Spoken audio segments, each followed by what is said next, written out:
Hello and welcome to the MJ Take, here to review Black Widow. This is the first MCU film to come out after the COVID-19 pandemic because we're not quite sure if it's over yet, and it certainly isn't over internationally. In the US it appears to be over, but now we have all these damn variants running around, so only God knows. But a lot of us were back in theater watching an MCU film again. You can even watch this on Disney Plus Premier Access, but we have not been completely void of MCU content as we've had Disney Plus shows coming out, Loki, WandaVision, and also Falcon and Winter Soldier, all of which I would say were good. WandaVision, quite great. Loki, pretty damn good. Falcon Winter Soldier, decent. It got good in spots. It kind of fell flat for me. But here we have Black Widow. Here we have Scarlett Johansson reprising her role as Natasha Romanoff. How was this film? How were my thoughts on this film? Now, sometimes I'm going to do spoiler reviews for movies. Sometimes I'm going to do half and half. There's really not even a point to me to do a spoiler review on this movie.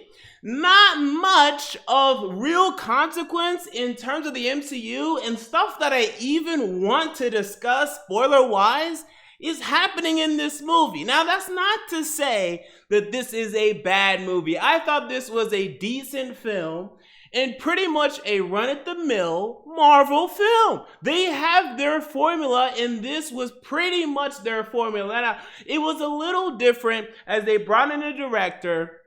I want to say her name is Kate Blanchett, someone that's been a low-key director, definitely rising up the ranks, and it felt a little small at times, and maybe not grand MCU type level stakes that we're used to, but for the most part, this was certainly the Marvel formula. It was well acted, there was humor where there needed to be, there was action where there needed to be, but it definitely felt, especially after the Disney Plus shows, not quite theater worthy for me anymore.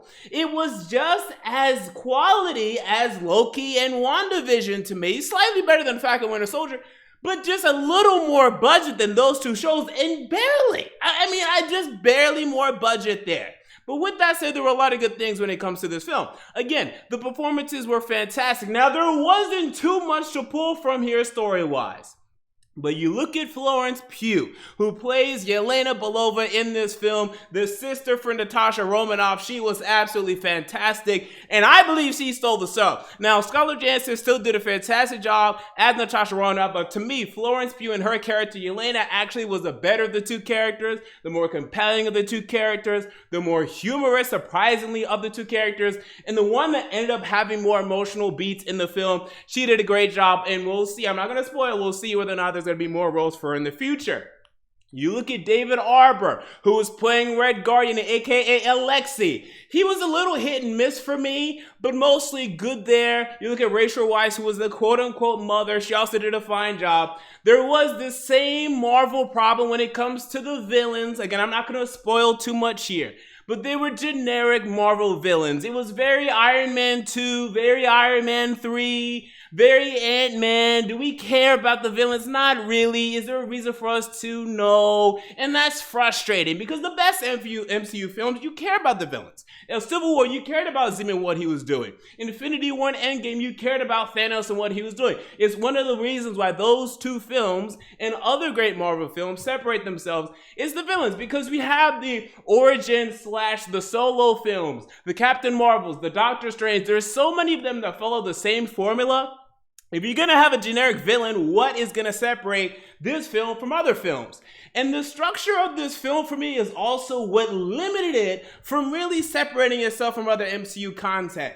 If you look at the structure, and again, I'm not going to spoil too much here, but there was actually more family moments, more dramatic beats in the second act that I thought the first act was missing after the opening sequence. And the action in the third act, I love the over-the-top, which you've already seen in the trailers. I actually like the over-the-top, in-the-air fighting scene. It actually wasn't ridiculous. Look, I just watched Fast 9, okay, F9, whatever the hell they want to call that stupid-ass movie.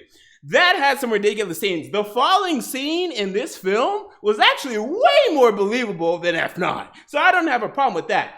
But some of the explosions and what was going on in the third act, It just felt very formulaic at this point for Marvel. For me, we've already ascended past that. But in terms of being a film, just a pure individual film, in terms of comparing it with other Hollywood films, I mean, it still did a good job in terms of that overall for me. So my overall review for Black Widow, again, it was an enjoyable film. Should you rush to the theaters to go see it if you're not an MCU fan? No. If you are and you're really dying for it, sure. I'm not sure you're gonna love it. I don't know anyone that has loved it. I don't know anyone that's rated this film any more than an 8 out of 10, and that's pushing it. For me, it's a 6.5. And for me, that's decent. That's not bad. That's not particularly good. For me, good is 7 and above.